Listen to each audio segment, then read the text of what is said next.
Hey everyone, and thanks for jumping back into the cryptoverse.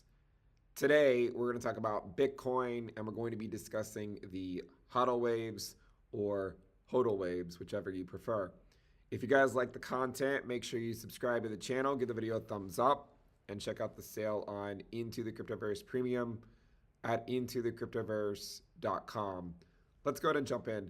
So, the HODL waves are an interesting metric to use because they allow us to investigate whether people are selling in terms of long-term holders or if they're not, or if speculation is so rampant that there's a lot of new short-term holders. And so when you look at the chart like this, it can be hard to make heads or tails of what's really going on, but we can sort this by long-term holders and short-term holders. So this is what long-term holders look like, the HODL waves. And in this instance, we're defining long-term holders as anyone who has held Bitcoin in their wallet for at least 6 months. And what you will notice is that during mania phases at major peaks that occur every few years, the long-term holder HODL wave starts to go down. And one of the reasons for that, of course, is because people who have been holding on to their Bitcoin for a longer period of time start to sell into that. Now, you can see that there have been rallies in the past where the long-term holders sold into those moves, but you may notice that in 2019, when we had about a 4x move, the long-term holders continued to hold even through another, 50, 60, 70% drawdown. I think the reason for that is because a lot of times longer-term holders don't tend to sell until Bitcoin breaks new highs, right? And that's why, like in 2019, a lot of people sort of watched that peak come and go, but not a lot of people really sold into it because it did not actually break the all-time high. But when we did break the all-time high, you can see that the longer-term holders of Bitcoin really sold into that. And what's really fascinating is if you look at the reverse short-term holders, so basically anyone who has held Bitcoin less than 6 months,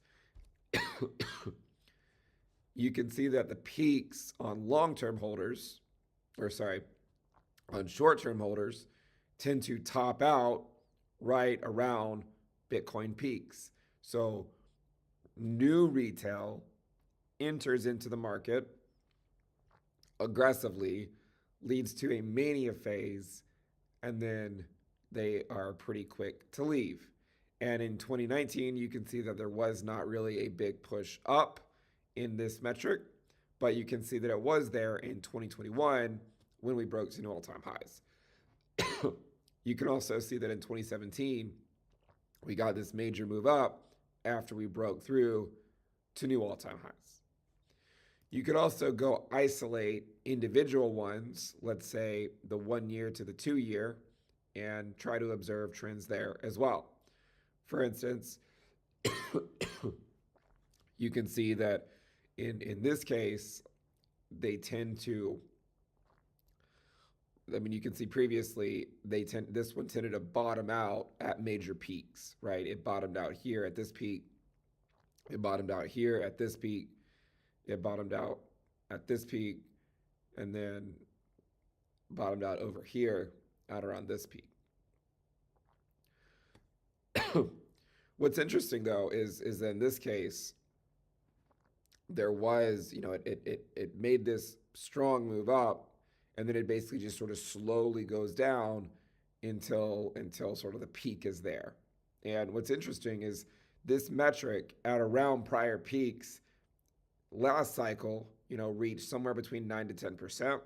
Cycle before that, the 7 to 8. Cycle before that, around 9% or so. Right now, it's currently at around 14%. So just another metric to keep in mind. we're going to keep this video short. I'm actually pretty sick. I'm sure you can tell, but I did want to at least put a video out right now. And this is one of those metrics that we do occasionally talk about. So I just wanted to provide an update on it. Thank you guys. You guys get it. I'll see you guys next time. Bye.